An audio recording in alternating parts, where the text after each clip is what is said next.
même, Fidèle Moussangou, est-ce que le plus grand gagnant dans cette affaire, ou plutôt l'homme qu'on a vu adulé par les militants de l'IDP, c'est Joseph Kabila.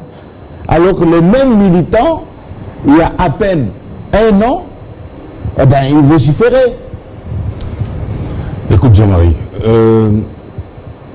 moi ce que je retiens, c'est que d'une part, vous avez le peuple profond qui a... Le petit peuple. Le grand...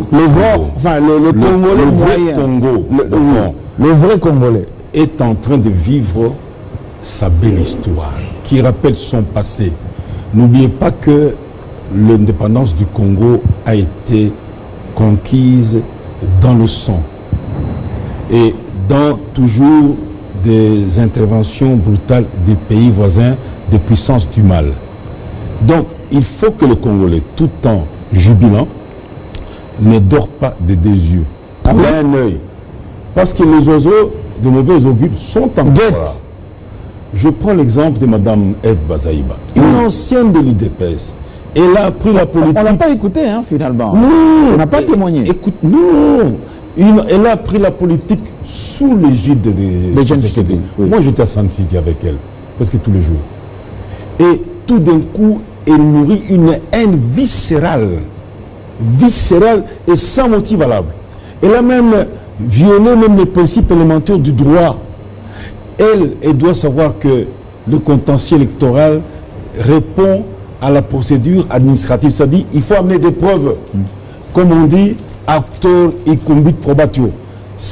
Il appartient à l'accusation d'apporter les preuves des accusations. Absolument. Alors, elle continue à demander qu'on donne... Mais c'est Fayoulou qui devait amener les preuves à la Cour constitutionnelle. L'Église catholique qui a violé le principe de l'Église a prétendu avoir les preuves. Elle n'avait qu'à donner sa Fayoulou. Mais la Sénégal a fini par dire oui, on accepte. Non, non, non, ça c'est vraiment du bout des lèvres. Ces gens-là sont de mauvais oiseaux. Je suis désolé, surtout le fameux Abela. Oui, Cholet. Oui. Ça, c'est le diable. C'est diable. Non, retirez. Non, je me redis parce que moi, je ne peux pas accepter que celui que je prends pour un prêtre au milieu du village se permet de mentir publiquement. Et il continue. Mais il avait déployé quand même des observateurs. Oui, mais il n'était pas les seuls observateurs. Et puis, la CENI n'a pas besoin d'observateurs. La CENI est une commission technique. La CENI a besoin des partis. Hein? C'est ça la CENI. Il y a les partis qui sont en compétition, c'est ça la CENI. Et le peuple observe. Mais il y avait combien d'observateurs? Ève Bazaïba ne peut pas peut-être parce qu'elle est de la Mouka avec Jean-Pierre. Non. En tant qu'opposante maintenant à cette victoire, elle peut aussi exprimer son point de vue. Non. Qu'elle reste dans ce qu'on appelle la vérité. Elle sait très bien que leur candidat n'a pas de preuves. Il n'en a pas amené. Et puis on a suivi la procédure devant la Cour constitutionnelle. Tous les avocats ont plaidé. La CENI a amené ces documents. Les autres qui étaient là pour la partie accusée ont démoli tout l'argumentaire de la Mouka. Mais ce qui est grave, c'est que cette affaire de la Mouka relève d'un complot international qui n'a pas encore baissé les bras. Il ne faut pas donner des pour ça que vous avez dit qu'il faut être vigilant. Et ça peut maintenant à faire pression sur Ève Bazaïba, ceux qui lui ressemblent, notamment le fameux Fayoulou là-bas, et bien de se comporter en bon Congolais. Parce que il est compliqué de se faire identifier. Un instant. Fayoulou, il a montré sa mauvaise foi. Il a montré qu'il n'est pas Congolais. Non, il est Congolais. Il s'est comporté comme... Il est Congolais candidat. Excusez-moi. Fayoulou se comporte comme le Hutu génocidaire. Parce que si le sang coule dans ce pays, il serait responsable. L'Église catholique, Fayoulou et Mme Ève Bazaïba. Qui est il faut le dire la vérité. Nous le tenons à l'œil. Nous le surveillons de très près. Nous ne lâchons jamais. Nous n'acceptons pas que les gens qui ont perdu, au lieu d'être perdants, parce que son rêve sont tombés, moi je suis un sportif. Alors qu'ils arrêtent le petit cinéma là, qu'ils arrêtent. Merci, il faut que la parole tourne.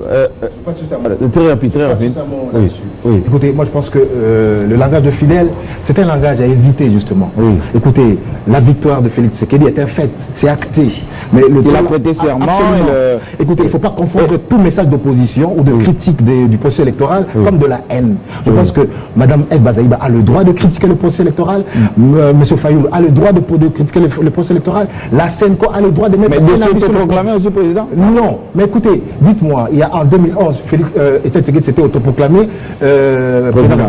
Est-ce qu'il avait été voué aux gémonies? En 2011, la Senco avait dit la vérité des urnes. À cette époque-là, M. Fidel Moussango était d'accord avec la Senco. Évitons 2 poids et 2 mesures. On peut être d'accord avec Félix, mais il ne faut pas vilipender la Senco, il ne faut pas vilipender le MLC, il ne faut pas vilipender Fayoulou, il ne faut pas vilipender Cholet. Non, soyons tolérants. Ça veut dire qu'aujourd'hui, ce n'est pas la pensée unique. Il faut donner aux autres aussi le droit de critiquer l'UDPS. L'UDPS a été impitoyable envers le chef de l'État, Joseph Kabila. On l'a traité de Rwandais, on l'a traité de tous les noms d'oiseaux. Mais il est resté flegmatique. Donc je pense qu'aujourd'hui, on appelle aussi aux gens de l'UDPS de faire preuve d'un peu de tolérance et d'accepter les critiques qu'eux-mêmes ont émises à leur temps contre Joseph Kabila. Voilà. Donc c'est un esprit de réconciliation, mais ça s'appelle aussi la tolérance. Donc aujourd'hui, dire que Cholet, c'est un démon, non, c'est inacceptable. Dire que Bazaïba est mu par la haine, c'est inacceptable et ça ne peut pas venir de nous ici. Non, et non, et non. Mais je dis quand même une fois juste que Félix Tshisekedi est élu, c'est acté. Donc il doit regarder vers l'avenir et essayer de rassembler les gens. Merci bien. Alors justement, je repose la même question.